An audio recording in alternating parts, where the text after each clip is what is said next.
I couldn't really believe it. I met Tom and Chris, and Tom said something like, "Hey, it's going to be really fun." And I walked up being like, "Does that mean I've got the job?" And Chris sent me a message being like, "Yeah, it does." And I remember driving home from the studio just being like, "Oh my God, this is insane." It was really crazy, and it took ages to sink in, just because it's such a, it's so iconic, and it's just got such a long history, and joining it, it's just really cool. McHugh's writing it all the time. He gets to know you and your personality, and then builds around what your kind of your nature is, and that's really exciting because there are hardly any movies that do that really. So he takes your strengths, and then he learns, things about you, and then builds that into the story, which is a really cool way of working. And that's also, I think, why all the characters in Mission Impossible films are, really unique, and also, totally different to each other. The White Widow, as you can probably tell by her name, is enigmatic and somebody who comes into Ethan's life as a sort of total antithesis of all the people that he's met so far. And she represents this whole other life that he could have potentially with somebody like her, who understands his position of being, of living a certain life and perhaps not having a choice to leave it. And they meet, and there's this moment of connection and understanding that they're both in similar positions but in completely different worlds, and what that would lead to and what their meeting then unfolds remains to be seen. Zola is her brother, and they are totally sort of codependent, and they come as a pair because they have taken on their father's criminal network, which is expansive and dangerous and very far-reaching, and they deal in arms, so weapons and arms, and I suppose the ethical and the moral sort of responsibility that comes with, but being unable to leave the family business, because if you do, you risk your life and the whole sort of network coming down around you.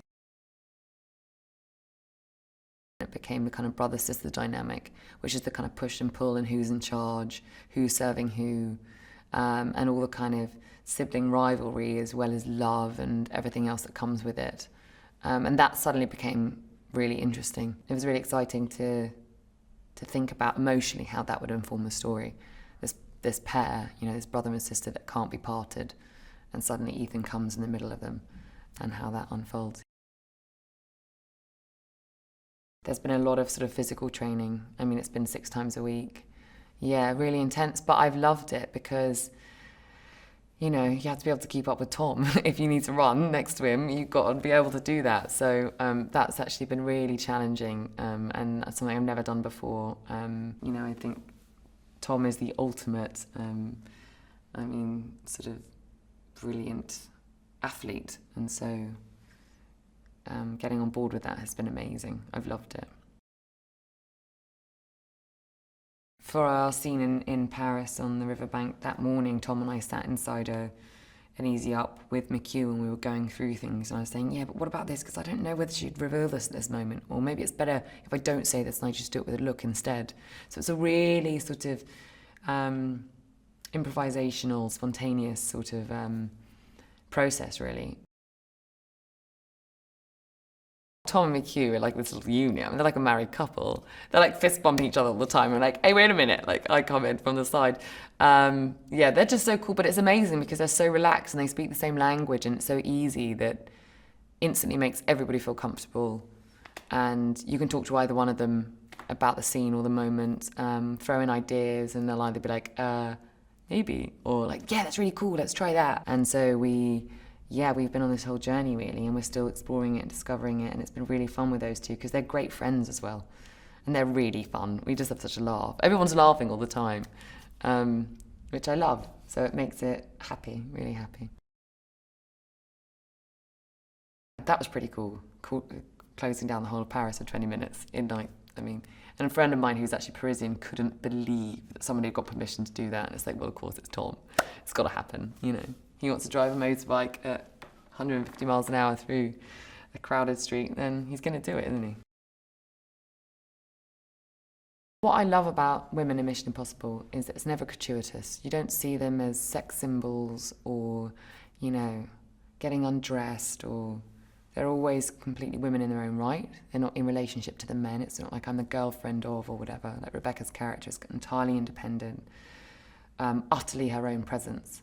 And she's very much Tom's equal. So it's been really great to develop someone totally psychologically for being a human in a strange situation alongside Ethan, not just, yeah, the fact I'm a woman or a strong woman. I'm just a person.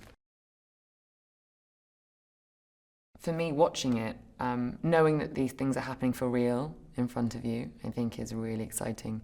Tom always says that he really wants things to be believable and also entertaining.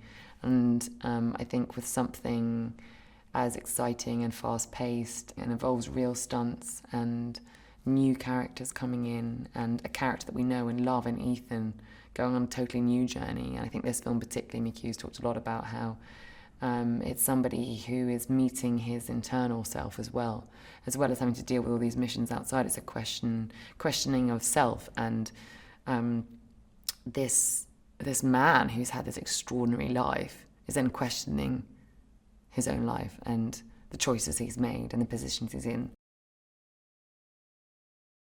I think it's going to be faster paced than the last film. I think there are a lot of new elements to it that you won't expect. There's new characters. The stunts are bigger than ever. I can't believe the things that Tom's been doing this time. I genuinely couldn't believe that he is doing it for real. That's been a key thing for me on this. And Tom and McHugh are so brilliant at leading that. And as someone new coming into it, it's been amazing to kind of get on that rail track and go with it, because it's been as the movies are to watch, incredibly kind of intense, brilliant, fast-paced, kind of thrilling. It's been just the same to join and to be involved in it. And it's kind of more than I even expected, really. So, what did you think of the video? Thumbs up or down? Well, stay with me as I have an interesting movie fact for you. Daniel Day-Lewis insisted upon growing his own facial hair for the role of Daniel Plainview in the movie There Will Be Blood, threatening to quit the movie over the issue.